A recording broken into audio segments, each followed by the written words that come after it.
Esse podcast foi produzido com recursos da Lei Paulo Gustavo, com apoio da Prefeitura de Contagem.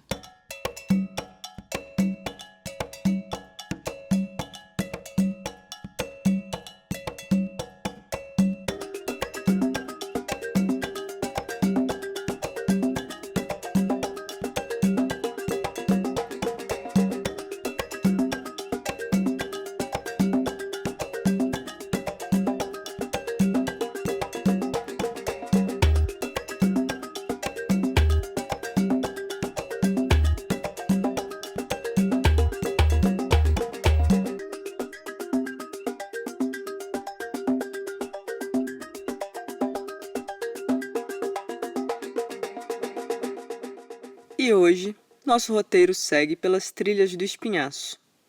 Se antes passamos por Jaboticatubas, no Quilombo do Açude, e nos encontramos com a Chia, hoje seguimos viagem adiante e vamos até Lapinha da Serra, no município de Santana do Riacho. Lapinha da Serra é um vilarejo bastante conhecido por suas belezas naturais, por suas águas e montes, e para chegar lá, seguimos a MG10 até seu encontro com a LMG 816, a partir da qual chegamos à sede do município de Santana do Riacho e lá acessamos a estrada de terra para Lapinha da Serra.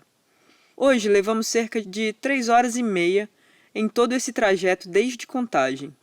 Nossa convidada nos revela que quando ela se mudou para lá, há 20 anos, dependendo das condições do tempo, esse trajeto podia ser de até 8 horas. E não é a pé não, é de carro mesmo.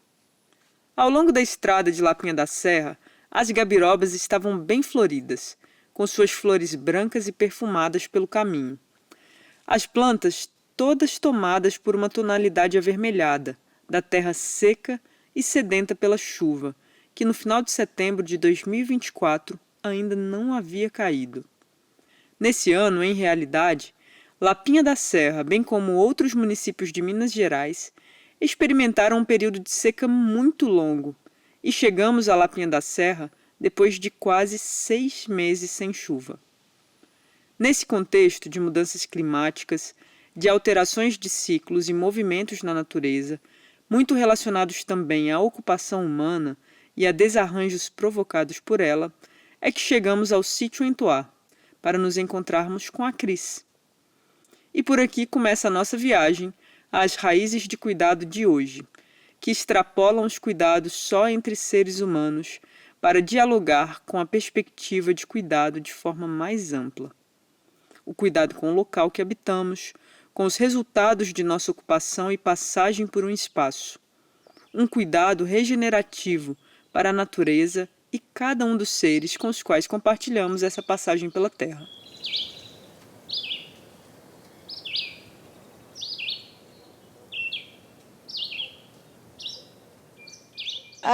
Gente, então, aqui o sítio é um espaço que a gente tem, isso aqui é a área de agrofloresta que a gente reflorestou, né? Ela vai até lá embaixo do terreno, o terreno tem quase 7.000 metros, não chega a 1 hectare não. Mas a maior parte do nosso terreno é área preservada ou área de plantio, no caso da agrofloresta, a gente reconstituiu a terra, porque quando a gente chegou aqui, além do solo ser super compactado, porque o pessoal entrava de caminhão aqui para pegar pedras nessa serra, que a gente está no pé da serra, né? Tinha também essa coisa de passar gado e tal. E aí, quando a gente chegou, o solo era paupérrimo. Além de tudo, é tabatinga, que é o subsolo. Então, é super pobre de nutriente, porém, para tinta, para fazer cataplasma, é uma maravilha a tabatinga, né? Então, a gente usa para isso aqui. E aí a gente teve que reconstituir o solo. E aí veio uma queimada e queimou tudo no primeiro ano que a gente veio para cá. Tem quanto tempo vocês estão aqui? 20 anos, foi em 2004. E aí era para poder botar a gente assim, para falar que a gente começou do zero mesmo, né? Então a gente começou a reflorestar e deixar as nativas virem, né? E hoje tem até cedro, que é uma árvore que não costuma nascer espontaneamente assim no cerrado dessa característica que a gente tem, né? E ele veio espontaneamente.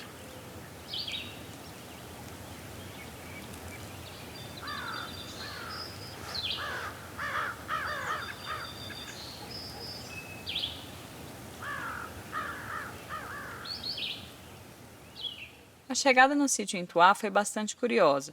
Até o último instante, até estarmos exatamente de frente para a porteira, não era possível ver a casa que ficava no finzinho da rua, no pé da serra. Na área do sítio, uma diferença era marcante em relação às outras casas e ocupações na Lapinha, e era justamente a reconstituição da vegetação e o compartilhamento do espaço entre casa, plantas, passarinhos, minerais, etc. De algum modo, a casa estava dentro da natureza. No portão de entrada, só percebemos que havíamos chegado ao sítio por um vão entre os alecrins do campo que guardavam a porteira. E olha que estávamos, como dissemos anteriormente, com 6 meses de seca. E temos que dizer que essa imagem que pudemos ver hoje era muitíssimo diferente daquela que nos foi mostrada de quando a Cris e o Gustavo se mudaram para essa terra. Mas essa história vamos descobrir aos pouquinhos hoje, nessa viagem entre plantas, minerais e animais, pelo Entoá, e começamos justamente pelo nome.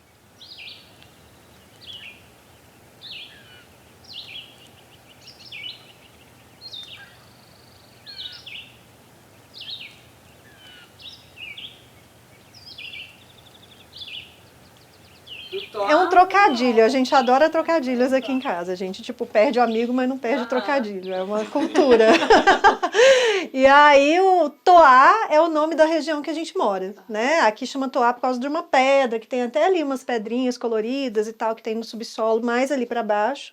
Não é aqui no quintal, é no terreno vizinho. E aí ficou a região do Toá, Toá, Toá. E aí a gente brincou com o entoar, né? Do reverberar, a gente sempre gostou de música.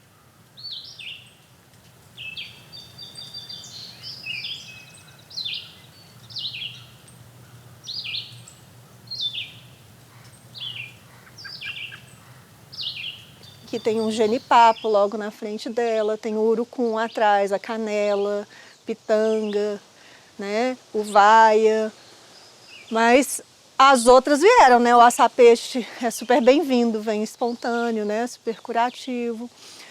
Muitas cresceram depois desse processo, né? A gente tem aqui o jatobá, né? Muito alecrim espaço que vem.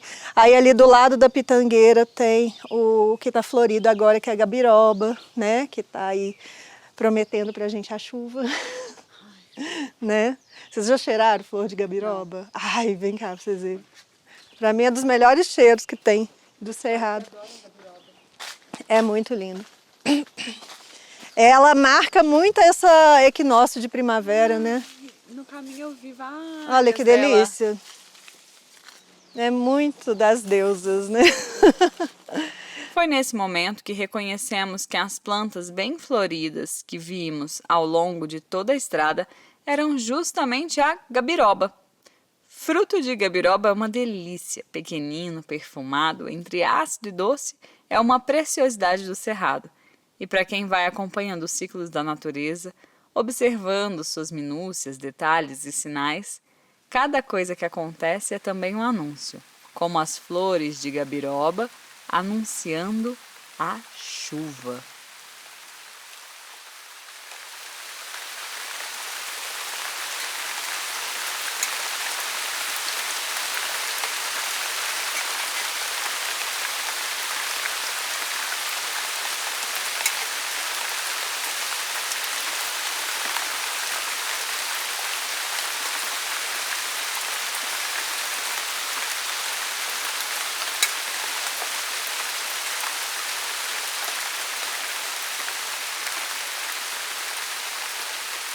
É a gabiroba. Então, a gabiroba, ela vem muito nessa época, que é a época que precede as chuvas. Então, eles falam que quando a gabiroba está florida é porque está anunciando que vai vir a chuva. Então, quem sabe essa que eles estão, né, os meteorologistas estão prometendo, quem sabe ela vem, né? Mas aí aqui tem pé de acá, né? Tem várias plantinhas, tem guaçatonga, né? A gente vai plantando e deixando outras virem também, né? A gente vai melhorando o solo, né? O solo, ele era um solo muito pobre, né? De nutriente, e o fato da gente ter impedido de queimar desde então, né? Há 20 anos não queima, graças a Deus. E então a gente pôde ir introduzindo essas espécies aos poucos. Se fosse uma agrofloresta num terreno mais úmido, né, num bioma mais de Mata Atlântica ou num lugar que tivesse um pouco mais de a terra um pouco melhor, né, a gente teria aqui uma mata super alta, né? A nossa agrofloresta, ela é o que o bioma que a gente está inserido possibilita que ela seja. O cerrado e o campo rupestre, onde estão localizados o sítio Entoá, são caracterizados por plantas de pequeno e médio porte. Não tem a mesma densidade populacional que outros biomas, como por exemplo a Mata Atlântica. E é por isso que ela fala da proporção da agrofloresta que eles construíram, que ela acompanha o bioma e a vegetação local também. Ainda assim, a transformação que a Cris cita é realmente impressionante. Faz parte da história do sítio Entoá. Faz parte das propostas de cuidado que ela e o Gustavo idealizaram para o espaço que compartilham há 20 anos no pé da serra. E se tem uma coisa que esse encontro nos fez pensar, foi sobre nossas possibilidades de ocupação harmoniosa e regenerativa de espaços. De algum modo, esse episódio nos possibilita e nos pede para ampliar os limites e os sentidos do cuidado que viemos trazendo nos episódios anteriores. E cuidado ganha uma dimensão mais global, cuidar das pessoas, mas também cuidar dos espaços. Pensar as formas de ocupar, reduzir impactos, dialogar com a natureza, se reincorporar na mesma e considerá-la parte de tudo, inclusive dos cuidados cotidianos. E para explicar um pouco melhor, a Cris e o Gustavo são companheiros há mais de 20 anos. Essa parceria também faz parte do episódio de hoje, porque tem a ver com toda a história do sítio, com a mudança dos dois para Lapinha, com o aprender a viver em meio à natureza, entender os ciclos do espaço em que moram, os bichos, as águas. Tem a ver com aprender as medicinas que o local oferece para cuidar das pessoas, deles mesmos e das filhas que vieram depois. Eu sempre quis morar no mato, né? Aí, minha família tinha um terreno em Moeda e o terreno da minha família não tinha casa. A gente ficava sempre na casa de uma família vizinha que cuidava pra gente, mas que a minha família sempre teve essa cultura de curtir a simplicidade, né? Então lá não tinha banheiro também, o pessoal usava bananeira. Lá a água vinha em canos de bambu e caíam direto da nascente na cozinha e ficava aquela água caindo, uma bica de água na cozinha. Olha que luxo, né? Para mim, o meu sonho de consumo até hoje é esse. Meu maior sonho de consumo é uma bica de água na cozinha que você não... E eu chegava, menina da cidade, ficava botando sabugo de milho lá, estourava o cano atrás de bambu, porque eu ficava... dava gastura de ver aquela água caindo infinitamente, né? Mas aí essa foi a nossa referência, era colchão de palha, era lamparina, não tinha energia elétrica. Então eu passei a infância frequentando esse espaço, que o pessoal era altamente sustentável, naturalmente, né, na simplicidade deles. Tinha a agrofloresta, eles nem sabiam que tinha esse nome, tinha, né, toda a sustentabilidade. Tinha um moinho para poder fazer fubá, né, fubá de munho, né, e plantavam e tudo mais. E aí... Então, eu cresci com essa referência forte. Então, quando eu vim para cá, para Lapinha, e conheci o Gu, e a gente começou a namorar, e ele estava com esse início de terreno, e casaram os projetos, né? Rolou uma sintonia profunda, assim.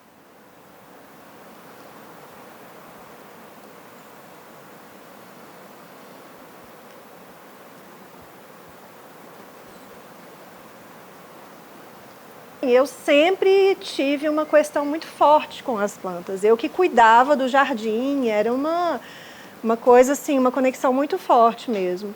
Tanto que quando eu fui fazer vestibular, eu fiquei muito dividida entre artes e biologia, porque na biologia eu queria estudar botânica, né? Só que acabei indo para o lado das artes. Acabei fazendo artes plásticas, daí na Guinhá, fiz artes gráficas, fiz um curso técnico de artes gráficas e tal. Então, minha vida lá foi muito focada para esse lado das artes gráficas, do design. E minha avó era uma figura que também era muito das plantas, né? Ela, a gente brinca, era a menina do dedo verde. Tudo que ela plantava, pegava, ela tinha um amor pelas plantas, uma coisa forte, né? E depois eu fui descobrindo que tenho ancestralidades, assim, eu tenho uma tia-avó que era benzedeira, entendeu? Aí depois eu fui aprender o rezo com a minha tia. Então, a gente acaba, todo mundo, se a gente for pensar, a humanidade vive de planta há milênios, né? É recente essa realidade de que as pessoas vivem de remédio e não usam planta para se curar. É uma coisa recente. Então, se a gente for pensar, todos nós temos herança de raizeiros, porque se você for pensar aqui na Lapinha, todo mundo se curava com plantas antes. Na época que eu vinha para cá, ainda era assim, né? Porque não tinha posto de saúde, não tinha farmácia. Essa história de aprender pela necessidade é uma tônica na fala das mulheres que participaram desse podcast. Aprender a cuidar, aprender a usar, aprender a fazer remédio porque é necessário. E dessa necessidade a humanidade desenvolveu em suas diversas culturas preciosidades no que diz respeito a técnicas, combinações entre plantas, formas de diagnóstico. E há mesmo que dizer que se seguimos aqui, vivas, de algum modo há muito que agradecer às plantas e a quem foi descobrindo seus segredos ao longo do tempo, ou para quem elas foram contando seus segredos ao longo do tempo. Esses remédios, bálsamos e alentos que elas nos oferecem, para além de tudo, o restante, como o próprio oxigênio e o nosso alimento, foi fundamental para a nossa existência nesse planeta.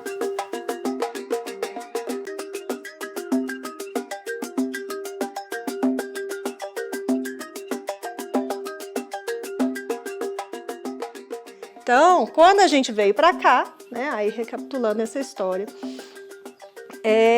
e também não tinha a estrada de asfalto, que vocês passaram por ela hoje, ela era terra de Cardeal Mota, nem era Serra do Cipó, de Cardeal Mota até Lapinha era terra. Cardeal Mota é o nome com o qual a Serra do Cipó também é conhecida. Entre Cardeal Mota e Lapinha da Serra, temos uma estrada de aproximadamente 40 quilômetros, que atualmente pode ser percorrida de carro em cerca de 1 hora. Né? Então, às vezes, dependendo da condição da estrada e da época de chuva, a gente levava 8 horas de viagem para chegar na Lapinha. Era um processo muito lento para poder chegar aqui. Né? E aí, de repente, eu engravidei. Aí eu engravidei e a gente já estava nessa coisa assim, nossa, mas agora a gente se vira, né? Mas e um bebê? Né? Como é que faz? Aqui era cheio de cobra, escorpião. A gente achava um escorpião por semana aqui em casa. Era uma coisa assim, a gente veio morar na casa deles, né? Então, eu comecei a pensar assim, e agora? Como é que a gente vai fazer? Então, vamos atrás dos raizeiros, das pessoas que vivem aqui há mais de 300 anos. A Lapinha é um vilarejo que tem mais de 300 anos. Como que esse povo se sustentou aqui durante todos esses séculos, né? Então, vamos atrás de quais são as plantas do cerrado, que são as plantas que são curativas. Então, a gente começou a fazer caminhada com os raizeiros, começamos a se aproximar mais desses raizeiros para poder conhecer mais sobre as plantas medicinais. E coincidiu que também, na época que eu estava grávida, eu estava num projeto na escola municipal, tentando implementar uma horta agroecológica e tal. Foi um projeto que eu pelejei nessa época da gravidez, mas não foi muito frutífero. Mas uma das coisas que eu consegui trazer com esse projeto foi o curso do Marcos Guião de Plantas Medicinais. Então, eu não conhecia, foi uma indicação do pessoal lá da rede. Eu conheci o Marcos e, assim, foi uma sintonia muito grande. A gente ficou bem amigo, Ele é uma pessoa muito aberta, muito querido, né? E aí, eu grávida da Ana Rosa, da minha primeira gestação, a gente trouxe esse curso, alguns raizeiros locais participaram, né? Pessoas do posto de saúde do PSF participaram desse curso. Então, a gente formou um grupo de estudo e aprofundamento das plantas medicinais a partir do curso que a gente fez com ele. E aí a gente começou a formar 2 grupos, um em Santana do Riacho, coordenado lá pela doutora Lúcia e as meninas de lá, e eu comecei a puxar aqui em casa essa coisa de fazer os medicamentos, fazer os remédios. E aí as pessoas foram gostando do que a gente estava fazendo, viu que tinha resultado. Aí a gente começou também a se interessar de fazer cosméticos com plantas, aí a gente começou a expandir a nossa pesquisa, né? Aí veio a ideia da gente construir um laboratório próprio, porque antes era tudo na minha cozinha. A gente tinha que... Dia de produção era assim, a gente esterilizava a cozinha toda, aí fazia a produção. Aí chegava a hora do almoço, aí tinha que recolher tudo, aí fazia o almoço, aí comia. Aí, vocês sabem bem o que é isso. Aí, depois do almoço descansou, aí esteriliza tudo de novo, faz mais uma leva de produção.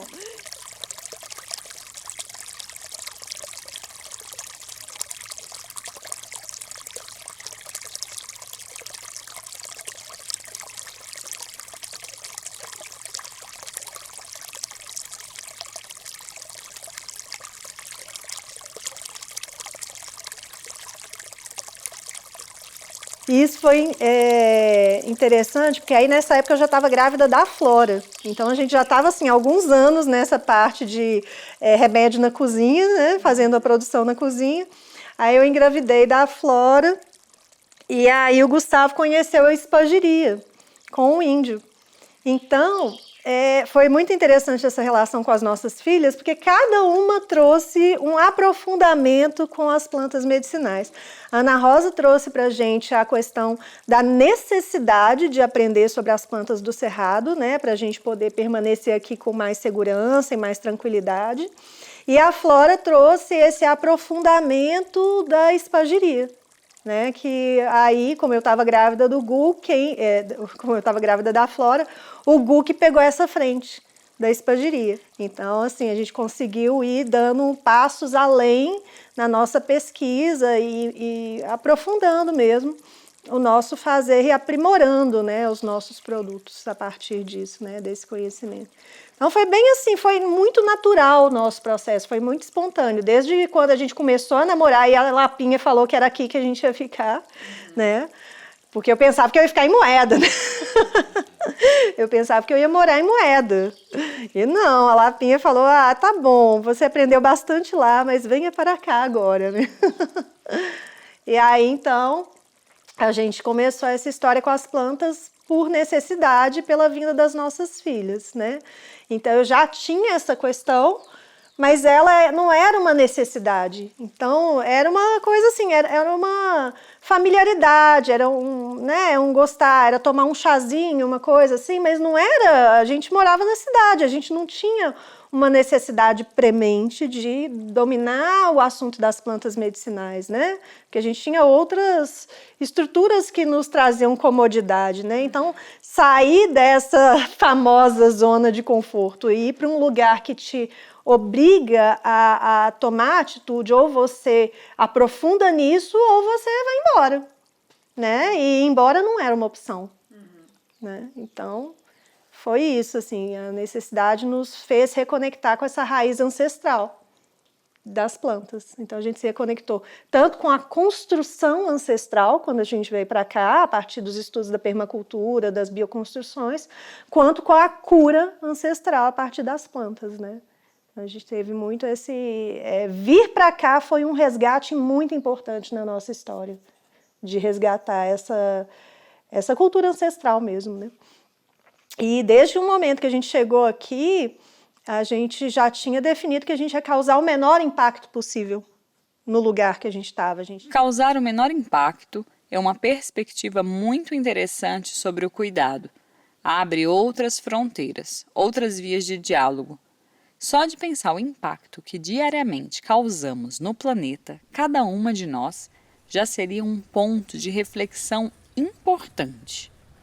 O impacto que causamos com os resíduos que geramos, para onde eles vão, de que forma, se reutilizamos a matéria orgânica, se encaminhamos de forma adequada o lixo seco, se fazemos ou não essa separação, o impacto que causam as descargas no banheiro, a quantidade de água destinada a isso em cada residência, o impacto dos carros e sua queima de combustível fóssil, o impacto da construção em alvenaria, o impacto das baterias de carros elétricos feitas com minerais extraídos por suas mineradoras dos montes de terra, enfim, são tantos os impactos que marcam esse distanciamento entre nós e a natureza que resgatar esses pontos de conexão, de cuidado e cura demanda um longo caminho, mas um caminho cada vez mais urgente e necessário. Um caminho que é individual, mas também coletivo, comunitário. Demanda alterações em uma escala micro, mas também a reconfiguração em escala macro de espaços e lógicas de poder e capital.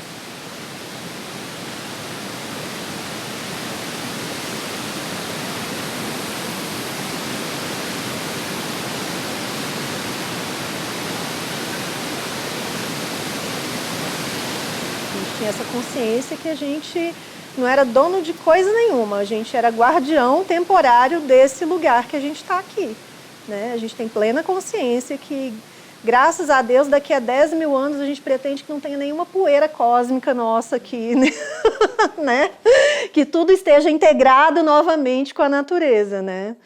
Então, a gente fazia o detergente que a gente usava, derretia sabão, aí ficava inventando ervinha para misturar e tal. A gente tinha toda essa coisa, né, de tentar causar o menor impacto possível na terra.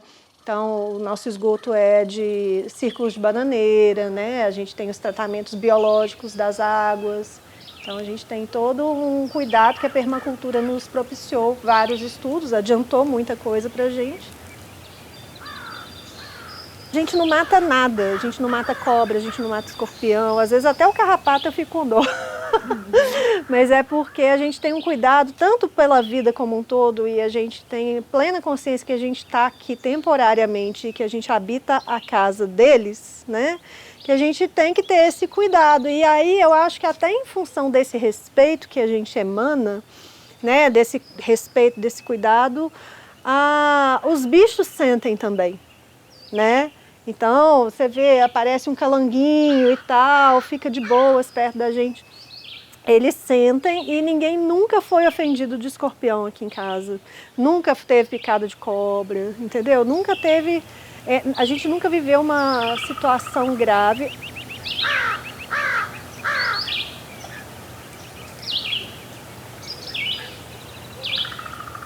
A conversa com a Cris vai seguindo por esses espaços de integração com a natureza. Integração, observação, acompanhamento mútuo. Vivendo no pé da serra, tanto eles observam plantas, bichos, minerais se movendo, transformando, crescendo, quanto são observados. Exatamente. É muito emocionante a gente ver de repente você, né, num dia abre o olho e fala, olha, aquela árvore está daquele tamanho e eu não tinha nem, né, passou um tempo e eu não reparei, agora ela está aparecendo e ela surgiu assim, né? É uma coisa muito bonita de ver a gente dando espaço para que a natureza se manifeste, né? E é recíproco, porque você sente ela se manifestando na gente também. Então, antes de eu começar a trabalhar com os produtos, eu já estava aqui há 4 anos construindo esse espaço, né? E estabelecendo essa relação com essa montanha, com essa serra sagrada, esse lugar. A gente está num solo sagrado de mais de quase 2 bilhões de anos, né? Então, esse espaço é muito sagrado. Então, eu fico olhando assim todo dia para essa serra assim, e pedindo mesmo inspiração. E eu acho que o que eu faço, eu tenho certeza, assim, eu não criei nada. O que eu tenho é uma inspiração vinda desse contato mesmo, né? E se os produtos que a gente faz aqui são produtos que curam pessoas, eu tenho certeza que é porque essa montanha traz para a gente esse saber, de alguma forma a gente vai assimilando e, né, e estudando, é claro, e fazendo curso e pesquisando, mas a intuição do que misturar, né? É muito intuitivo o fazer assim. E funciona, é uma mágica, né? Então a gente se tornar um instrumento de cura a partir da nossa relação com a planta é uma bênção, né?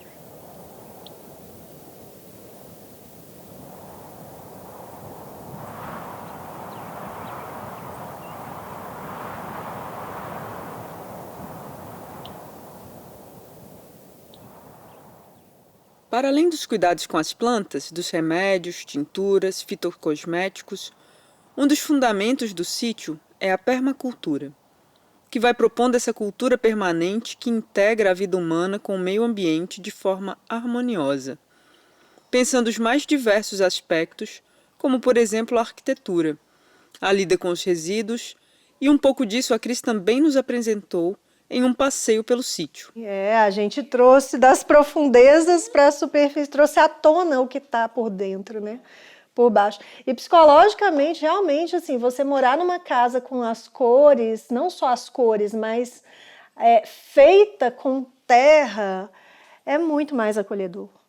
É muito mais acolhedor, tanto na questão térmica, né, porque um tijolo feito de barro, como um adobe, é um barro vivo, ele não foi cozido, ele troca a energia térmica, ele faz a inversão térmica. Então, durante a noite, ele vai resfriando lentamente e dentro da casa está mais quente. Ele vai recebendo a friagem de fora e mantém dentro quente. E durante o dia, a casa já está fresca e o sol vai batendo e vai aquecendo por fora, que vai trazendo. Então, faz uma inversão térmica, né? A construção de barro, a construção de terra, a bioconstrução, ela proporciona essa relação com o ambiente e a temperatura, por isso que aqui fica mais fresco, né? E a mesma coisa o telhado vivo, né? Lá em casa é bem mais fresco que aqui, por causa da questão que o telhado é vivo, né? A lojinha ali, o telhado é vivo também, né? Foi nosso primeiro telhado vivo, foi a lojinha que a gente fez esse teste. Então, assim, imagina, é um privilégio você viver numa casa que o teto é de planta, né? São vários os detalhes dessa integração da vida com a natureza e dessa busca de redução de impactos que podemos compartilhar a partir da visita ao sítio Entoá. Por exemplo, quando a Cris fala de morar em uma casa com as cores da terra, e mesmo o elemento terra, ela se refere tanto ao adobe como forma de bioconstrução com tijolos de terra, sem queima, como também fala das tintas com as quais pintaram a casa, que também são de terra, guardando as características, cores, texturas da terra da região. Mas também observamos os banheiros secos, que tanto reduzem a quantidade de água utilizada na casa, quanto permite que os resíduos sejam reaproveitados como esterco para o plantio de árvores e nutrição da agrofloresta. Os telhados vivos, feitos de plantas, são outro exemplo, bem como a separação do lixo em material seco e material orgânico, e a reutilização do material orgânico como esterco para a horta e plantas gerais após o processo de compostagem.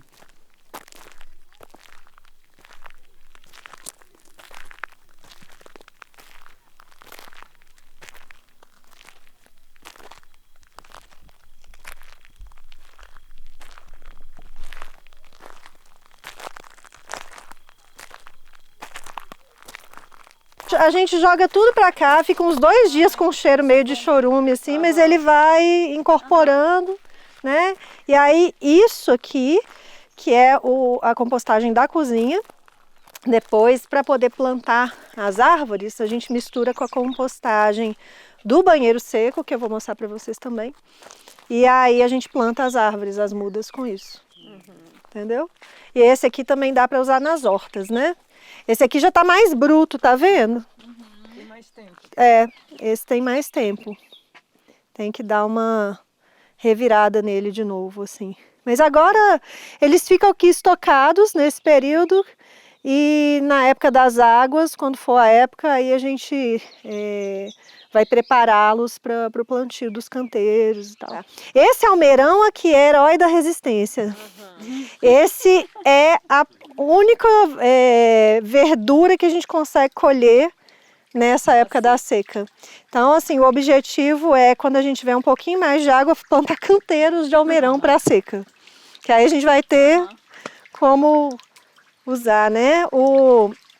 Essa daqui também, alcanfor, ela também é bem resistente. E ali pelas bananeiras você consegue ver o facho da agrofloresta. A gente pegou do morrinho para lá, ele fica exatamente entre a serra, né?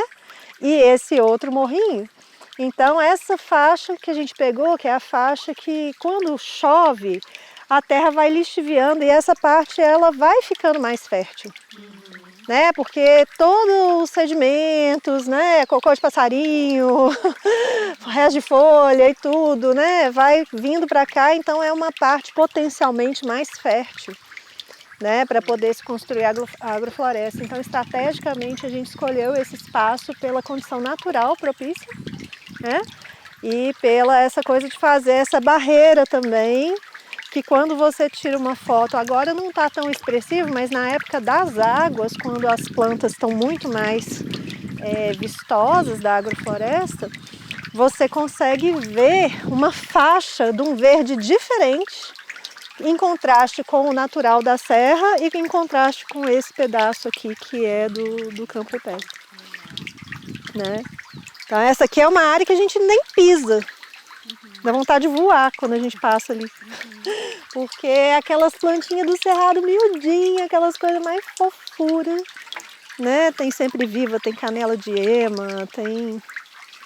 É muito, muito fofuro. O cerrado é lindo demais, né? Eu acho. Por aqui, fomos passeando pelo sítio enquanto a Cris nos contava os detalhes tanto de como eles foram ocupando, o que foram construindo, plantando e fazendo, o que foram preservando, como observaram o campo rupestre se regenerando, como também vão escolhendo as plantas para o plantio, sendo as preferidas as que resistem ao período da seca.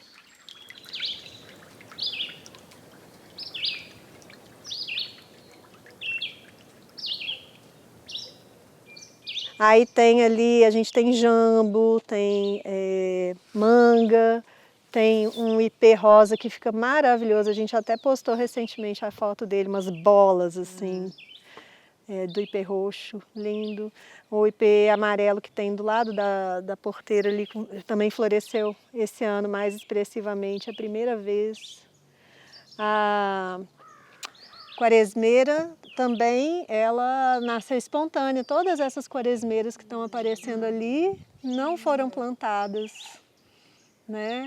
Então, a terra vai se fazendo naturalmente, vai se mostrando, né? É muito legal, assim, você respeitar o tempo e deixar ela trazer os elementos por ela mesma, né?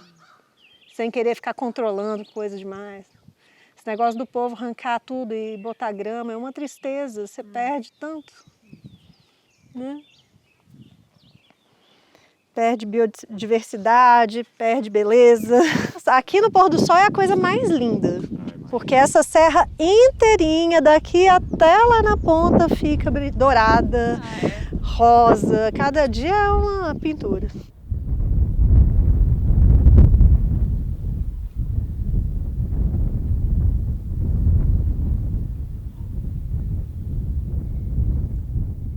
Nessa conversa sobre cuidados, sobre como vamos construindo possibilidades de habitar mais harmoniosamente os lugares que nos recebem, como podemos compartilhar cuidado por onde passamos, também sempre chega aquele momento em que queremos saber como cada mulher se cuida, se oferece tempos e espaços regenerativos, refazedores, e essa também foi uma das perguntas que fizemos para a Cris. Que está acontecendo comigo esse processo como uma oportunidade para eu voltar os cuidados para mim mesma.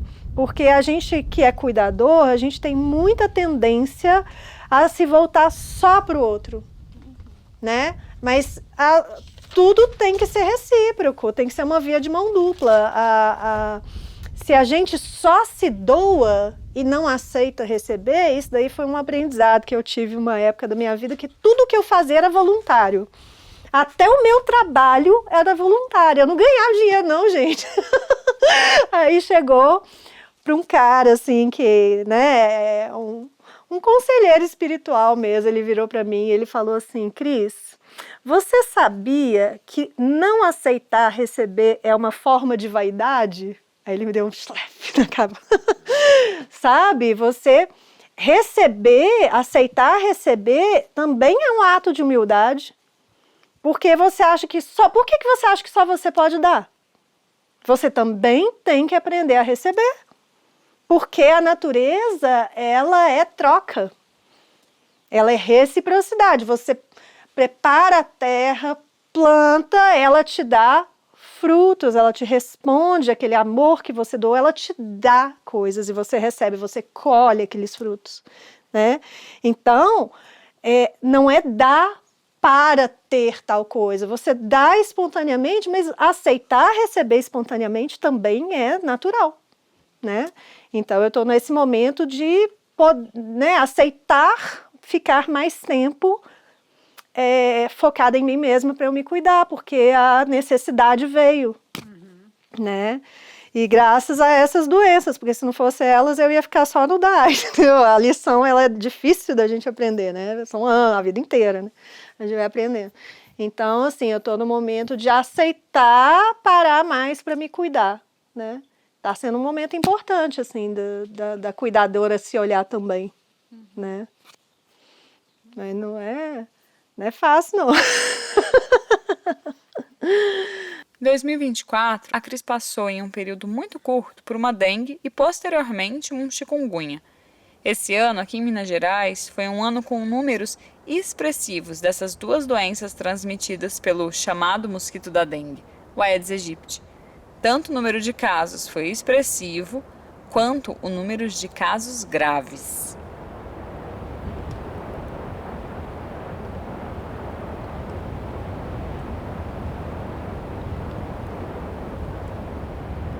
A gente não está nesse ancoramento o tempo inteiro, mas sempre quando a gente tem a oração do laboratório, a oração do trabalho, que é uma oração que eu construí e que eu convido as meninas que trabalham comigo a todo dia, antes da gente começar a trabalhar, a gente lê essa oração. Então a gente tem esse cuidado com esse campo espiritual que a gente acessa, né? Muito respeito e cuidado para que a energia se ancore, porque a gente trabalha com cura. E uma das coisas legais dessa oração é porque a gente reconhece e pede que a gente possa se curar durante o processo de produção, né? Que o processo de produção seja um processo de cura também para a gente, que a cura possa ir para quem está destinado àquele produto, mas que a gente também possa se curar nisso, né? Oração do laboratório. Aí a gente coloca o trocadilho lab oratório. Invocamos Deus Pai e Mãe, presente em tudo e em todos, os mestres ascensionados, nossos guias de luz, mentores, protetores e anjos da guarda.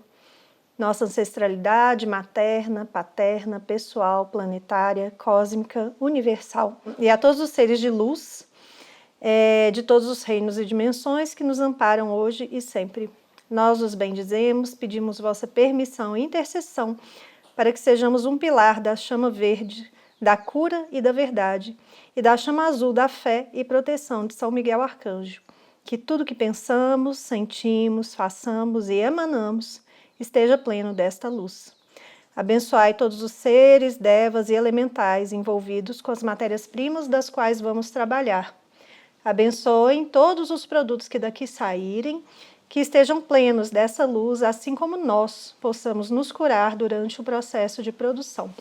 Se algum erro foi, está sendo ou venha a ser cometido, que seja plenamente corrigido nos devidos planos de amor, luz e paz, com o fogo sagrado da chama violeta da transmutação.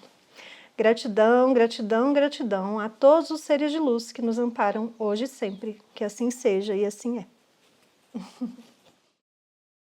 Os cuidados, tanto com a terra quanto com o próprio corpo, passam tanto pelo tempo, pelo respeito à natureza de cada coisa e de cada ser, passam por dimensões físicas, emocionais, mentais e espirituais também. A cada episódio vamos nos convencendo mais dessa amplitude dos sentidos e significados de cuidar, bem como de cuidar-se e ser cuidada. Todas essas dimensões se entrelaçam por fios invisíveis.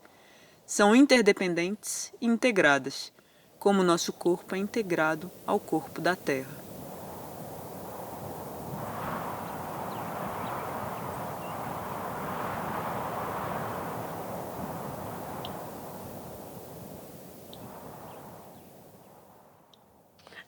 Só uma coisa, lembrando aqui que a gente está virado para o pico e que eu queria falar, uma pessoa que também foi muito importante para a gente foi o seu Arpalos, que é um senhorzinho que tá, a gente volta ali no salão, vou mostrar a foto deles para vocês.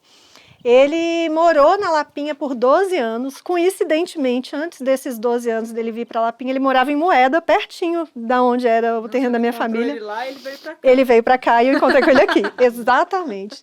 E ele era um raizeiro, um benzedor, mas ele era protético, ele fazia dentaduras e ele começou a morar aqui e a prestar esses serviços para a comunidade da Lapinha, e através desse serviço ele começou a fazer um trabalho de cura com a comunidade, a ponto dele se tornar uma referência de um conselheiro espiritual, né, de uma pessoa que fazia as tinturas e distribuía os remédios com as plantas que eram no quintal dele. Então ele foi uma pessoa maravilhosa e a gente teve o privilégio de conhecer ele quando a gente começou a morar aqui. E foi uma pessoa que a gente teve assim uma conexão fortíssima. E a partir dele, ele também foi um grande responsável por esse caminho que a gente está trilhando hoje, sabe? Porque até hoje ele é uma grande referência na comunidade em termos de cura mesmo e de conexão espiritual, né? Muito forte. E ele que colocou a cruzinha que tem lá no alto do cruzeiro. Ele que instalou aquela cruzinha aí.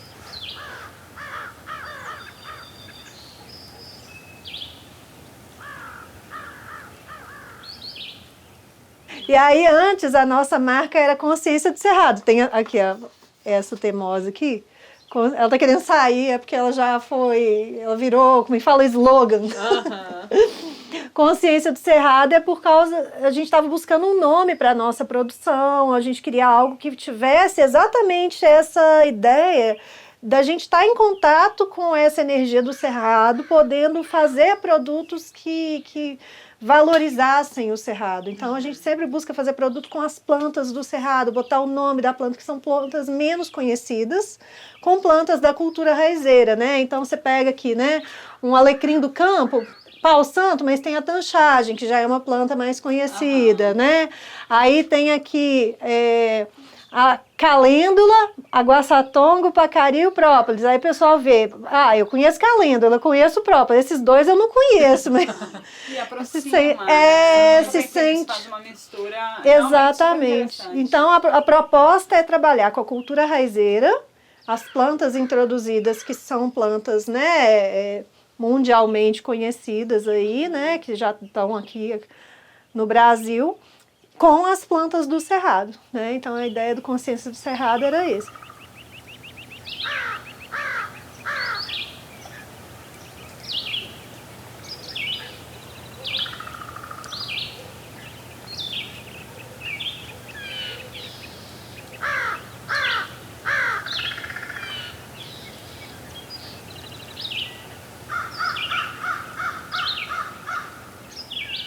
Nesse passeio pelo sítio Entoá, pudemos conhecer um pouco mais a história da Cris, que tornou-se uma referência de cuidado pela relação com as plantas, pela feitura dos remédios e também pela feitura dos fitocosméticos, entre pomadas, manteigas, aromatizadores, sabonetes.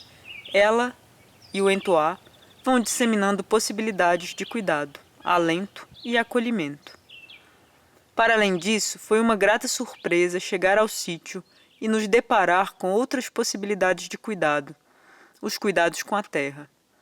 Cuidar do espaço que habita, ao contrário do movimento habitual de degeneração, atuar nele em uma relação de regeneração, permitindo e favorecendo que o espaço se regenere, acolhendo as plantas que chegam, plantando algumas outras, restabelecendo a biodiversidade e convivendo com ela.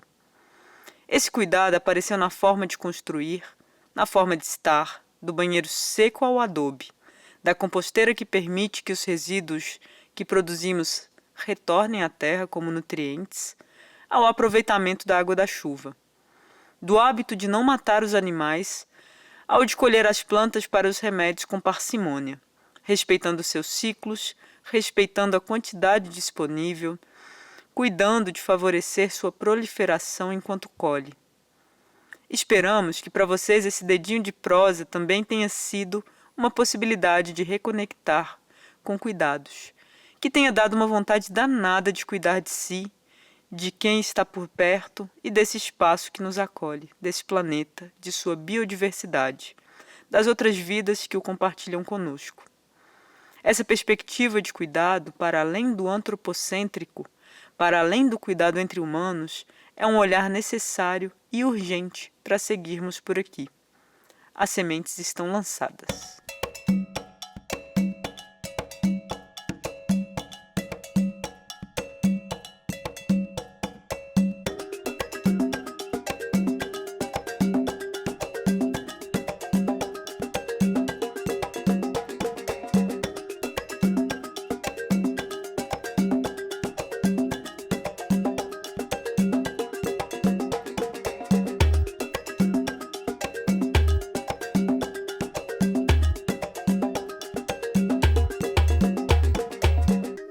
Ficha técnica do podcast Raízes de Cuidado. Roteiro, direção e narração, Luísa Cecília. Produção executiva, mediação e narração, Luciana Pereira. Produção e captação, Fábio Belotti. Edição e identidade sonora, Daniel Nunes. Identidade visual, Liz Reale.